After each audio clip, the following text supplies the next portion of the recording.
Hi guys! Meron akong i-introduce sa inyo na new product ko ng YC Skincare. Sa mga hindi pa nakaka-like sa Facebook page ko, YC Skincare. Nasa information box naman yung mga names ng mga page ko. So, sa mga hindi pa nagla-like, please like! So, may bago akong product. And ito, madaming nang nagre-request kasi sa akin na mag-ano daw ako gumawa daw or mag-formulate daw ako ng scrub for underarm. So, ang tagal ko tong pinagawa sa lab and para siyang trial and error kasi pag hindi ko siya nagustuhan, hindi. Pwedeng palitan po natin. Laging ganon. May times nga na naiinis na sa akin yung mga taga-laboratory kasi napakaselan ko. Talagang maselan ako pagdating sa YC products. Lalo na pag pinapangalan ko sa sarili ko.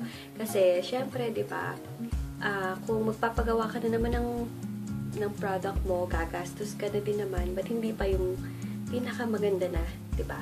May point ako, di ba? So, ang pinaka-pumasa sa standards ko, itong Quick Bleach Underarm Whitening Scrub. And alam nyo ba na ang Quick Bleaching Cream is pinagsama ng scrub. Parang ninigyan siya ng Quick Bleaching Cream na kasama sa scrub.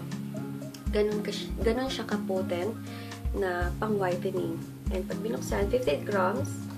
And ganito siya. Hindi siya tinipid sa beads. Yun yung mapagmamalaki ko sa inyo. And mabango. Ang okay dito, talagang pure bleaching compound. Hindi siya tinipid sa compound.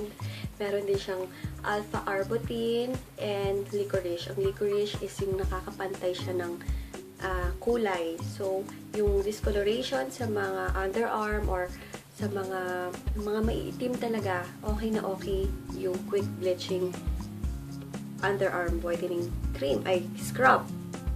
Okay na okay to kasi nga super potent. Kung potent na tong quick bleaching cream, mas potent to. Ang potent, ang ibig sabihin ng potent, yung parang ano ba yun?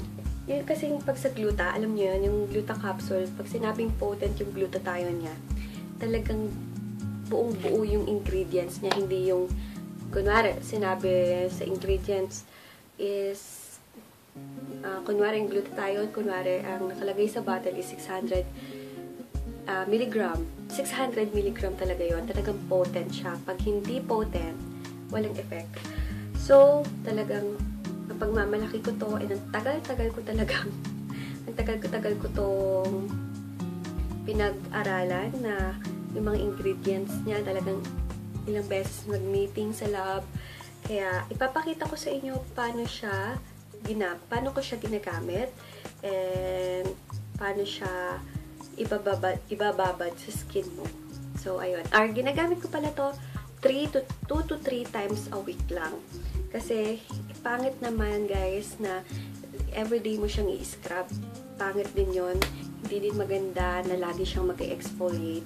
Okay, kasi nga, lalo na pag nag-underarm cream kayo. Pag nag-underarm cream kayo, siguro 2 times a week lang. Basta kayong bahala yung magtansya sa skin nyo kasi wala ako sa tabi nyo para magtansya. Or yung iba kasi minsan talagang pinipm sa akin yung picture na mas okay naman, di ba? So, papakita ko sa inyo paano ko siya gamitin. Ako ginagamit ko siya 3 times a week. Then, may nagtanong, pwede ba daw sa body? Kung ako sa inyo, sa underarm na lang, para tipid siyang gamitin. Kasi 50 grams lang siya. Meron naman akong scrub na pang body talaga. Yung ingredients niya is pang body talaga. Ito kasi, okay na okay siya sa mga dark underarms and gusto pang mapaputi yung skin, gusto magpantay yung skin sa underarm and sa mga chicken skin. Okay siya. Okay, guys. Papakita ko na kung paano siya gamitin. Paggamit ito, pag naliligo ka, magbasahin yung katawan mo pagkatapos mo mag-soap. Diba? Pag nag-soap ka, then banlaw, then conditioner, then scrub naman. And, ganito siya. Konting-konti lang bawat underarm. Mga ganyan. Ganyan lang. Okay na yan kasi mag-beads kasi siya talaga. Hindi na yung, kaya super tipid itong gamitin. Talagang sulit. Kaya pwede din siya sa mga batok. Sa niyo yung mga maibig na batok, singit. Pero, okay, lagyan ko na. And yung pag-scrub, super hinay lang. Super hinay lang. Hindi, ano ba, wrong time na yung paggawa ko ng video na to kasi may mga patubong mga palay. Ayan guys. Okay, mga ilang seconds ko lang i-scrub. Dahan-dahan kasi pag once na irritate yan sa sobrang scrub mo, lalong mangingitim. Okay, yan. Mga ilang motions lang and ilang minutes, or ilang seconds lang. Yun, tama na. And then, ibabad mo lang. Babad mo lang ng ganyan. Then, ganoon naman sa kabila. Konting hagod lang. Konting hagod. Then, ibabad mo kahit mga 10 to 15 minutes para mababad yung ingredients. Ayun.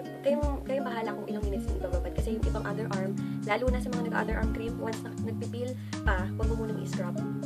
Ayun. Basta, pag medyo kumapde yung underarm nyo, banlawan agad, huwag nyo nang ibabad. Meron kasi underarm na sensitive yung skin, di ba? Okay, ayan. Ako ba nababad ko 10 to 15 minutes, then rinse. Then, ayun, makikita nyo na yung effect, then mag-antiperspirant na kayo, ganun. So, ayun, sana matry nyo to and i-upload ko na sa Facebook ko once na-upload na tong video na to. Sa mga questions nyo about dito, pwede kayo mag-comment below or i-PM nyo ako sa aking Facebook page na YC Skincare. Thank you so much for watching, guys. Sana magustuhan nyo tong product na to and please like this video and subscribe. Maraming salamat.